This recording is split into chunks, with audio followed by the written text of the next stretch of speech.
my friends, welcome back to This Week on the Internet, where disaster has struck. Sadly, my friends, we have been toppled. We have been whacked off our pedestal at the top of the UK Spotify charts. Please, my friends, go head over there and rate us 5 stars. Thank you. And we can climb back up the mountain and whack that stupid businessman in his head. Say, fuck off, Stephen. Oh, f*** off. Oh, f***ing get down. Oh, I can't swear this early in the video. Get off the... Anyway, over the course of the last 7 days, some influencers had a fight, some influencers had a fight, and some influencers had a fight.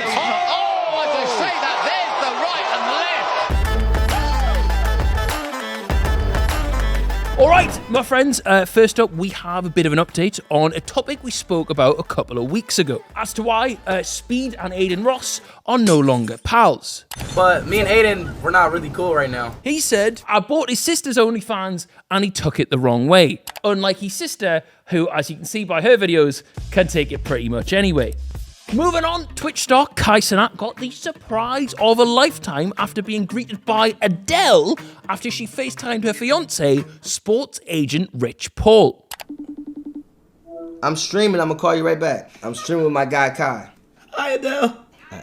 Hi. Nice of her to call and say, hello. Kai didn't answer the phone himself, but he did say hello from the other side. The chat went mental. They said, Adele, didn't expect to see someone like you here. Also this week, a CSGO player's Twitch stream ended in disaster after his ceiling caved in behind him. What the fuck? My ceiling just caved in.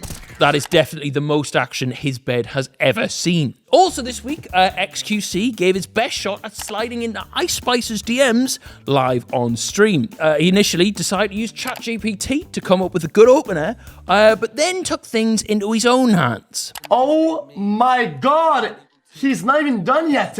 I fuck it, I'm just gonna DM, fuck it. I say, hey, what's up? I am a fan. Ice emoji, flush emoji, and then cowboy emoji. Okay, is this bad? As you can see, he's not particularly adept at talking to women. Moving on, also over the course of the last 7 days, this fella is facing backlash after posting a brutal prank on an elderly grandma, basically tricking her into stealing some AirPods. So this is Cody Chody here, and he was able to get a Walmart employee to give him these AirPods. Do you mind if I just pay in the front? Sure. Okay, cool. Which he then later gave to this lady as a fake prize in a pretend game show. And then, when she went to leave the store, the security system sounded, indicating that the product was being stolen. A lot of people are saying this is really harsh, a bit out of pocket, but you know, she stole the AirPods, right? She did the crime. Now she's got to face the music.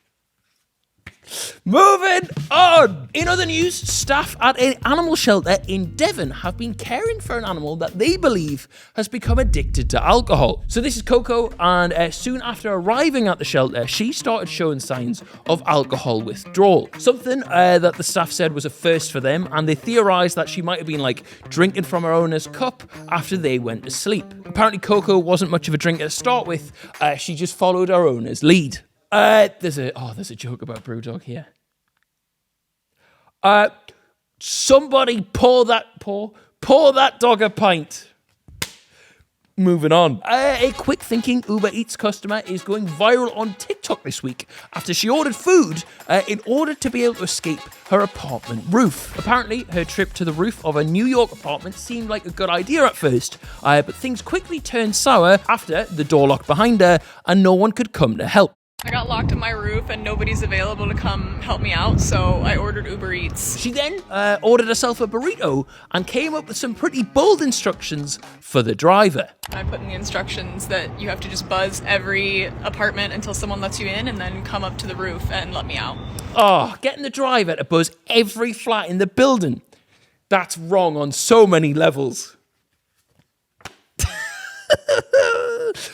Also this week, Northern Railway has asked passengers to stop watching adult films on trains and has told them, wait until you get home instead. The reminder apparently follows a customer complaint from a certain Mr. Ross, who was forced to sit for an hour on a train next to a man watching videos of his sister. The firm have said that they understand the train journey is often the first opportunity to view content, but people should wait until they're home before they do so. I guess you could say the trains aren't the only things being delayed from coming now. Also this week, spy chiefs are recruiting a handyman to do odd jobs on James Bond-style missions. It says here, MI5 bosses are advertising for £37,000 a year for a property specialist, a carpenter, multi-skilled tradesperson to work alongside intelligence service agents. It seems like they're on the lookout for someone with a license to drill.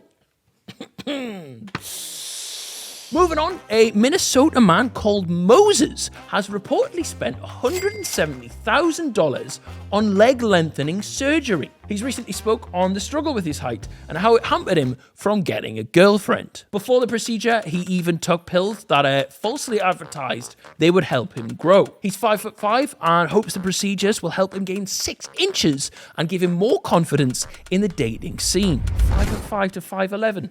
That's a tall order. That's fucking good. That one's good. Tall order, like he's ordering to be tall, like he's put an order in to be tall.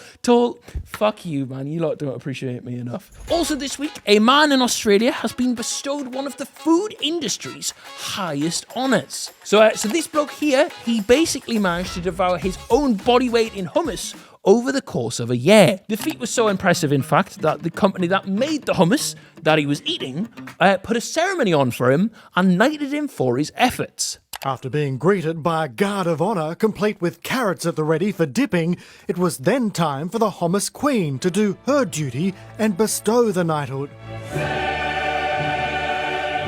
Wow, the criteria for becoming a sir really has taken a dip. All right, hello my friends, it is Monday and we have new developments. I was just going to record this in the same clothes and pretend this was all done in one sitting. However, Basil's eaten my shoes. He's also eaten my fucking passport. So if anybody would like a 1-year-old little brown sausage dog, feel free. I'm going to whack him on eBay tonight. Over the weekend, I came across this TikTok. Oh yeah, lads, for this one, what we're going to do, we're just going to take all the kit off and shag the pool filter. Disgraceful. Anyway, right, there was about 1 million influencer boxing matches this weekend. There was a Misfits card where this fella kept wellying his opponent after he'd won, so then he subsequently lost. Moron. JMX, he fought an ex-American football player and lost via decision. Nate Diaz was there and he then choked out. Do you know the bloke that pretends to be Logan Paul? I think it's him. He just choked him out in the street and got arrested for it. There was also the start of the Kingpin high-stakes tournament. First up was Elle Brooke versus a Polish lady called Danielka. There was a mental height difference in this one. I think Danielka had like 9 inches on her. But luckily for Elle, that's nothing she hasn't dealt with before. At the end of the fight, the judges unanimously agreed that Elle was the bigger name and should go through to the next round for monetary reasons. Ed Matthews was there. He fought Blueface and took a battering as he did so. After the bout, doctors said they would be concerned for his brain if he had one. There was Tom Zanetti versus Jarvis. That was a proper scrap until Tom Zanetti just decided he couldn't be bothered anymore. I just come to a point where, like I said, I've said it in other interviews, I couldn't be asked, bro. Do you know what I mean? Fair enough. I can't say anything to that. I had a good go and then I thought, it's getting a bit boring. It's a fancy going for a little bit of dinner now. I'm starving. You're like the after party starting soon. I gotta go. That's what I'm saying. I'm off on holiday tonight. Tom took inspiration from his beloved Leeds United and decided to just give up and accept the loss. I've got to say, I always thought he was a bit of a knobhead, but I quite like him now. Presumably, he's being paid loads to just stand and scrap for, 10 minutes? But no, fuck it. I'm off to the Maldives. What I didn't realise is if you lose your fight in this Kingpin tournament, you then go into like a loser's bracket and then you keep fighting on the next events. There is no way he's fucking showing up. And then Kenny, he had his scrap versus the man who looks like he's a Longstaff and look fucking quality. He won that convincingly. Then there was that Brazilian fella with loads of followers. Right, a few weeks ago, I thought he'd like bought them or something. I was saying like, oh, no one watches these videos. You know, it's 60 mil.